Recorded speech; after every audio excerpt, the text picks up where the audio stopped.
ოკუპირებული ტერიტორიებიდან იძულებით გადაადგილებულ პირთა გასახლებისა და ლტოლვილთა მინისტრის სენაკში მცხოვრებ აფხაზეთიდან დევნილ გოგუების ოჯახს ესტუმრა. ვალოდია გოგუა 15 წელია, ხერხემლის ტრამვით მწოლიარეა და ვერ გადაადგილდება. მინისტრმა შეზღუდული შესაძლებლობების მქონე დევნილს მრავალფუნქციური საწოლი გადასცა. დარახველიძე სენაკის სამშობერო სახლს ესტუმრა, სადაც დევნილთა სამინისტრომ სამედიცინო ინვენტარი ჩაიტანა, რომელიც უწყებამ საჩუქრად გერმანელი დონორის კლაუს ჰიპისგან მიიღო. სამედიცინო ცენტრი დევნილ მოსახლეობას შეღავათიან ფასად მოემსახურება.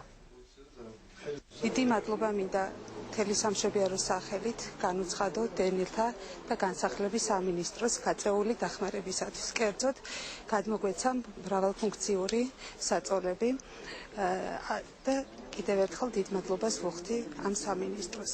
შეღავათიან ფაზებში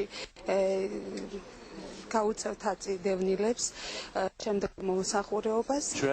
ჩვენი პარტნიორის და მხარდამჭერის კლაუს ჰიპის დახმარებით მიღებული ჰუმანიტარული ტვირთი და ძალიან ძვირადღირებული სპეციფიური დანიშნულების საწოლები გადავეცით კლინიკას, რის სანაცვლოდაც კლინიკა უფასოდ ემსახურება აქაურ დევნილებს. დღეს შევნახეთ პროცესი დევნილთა დიაგნოსტიკისა სხვადასხვა მიმართულებით, გავესაუბრეთ მათ და ისინი მაყოფილი არიან.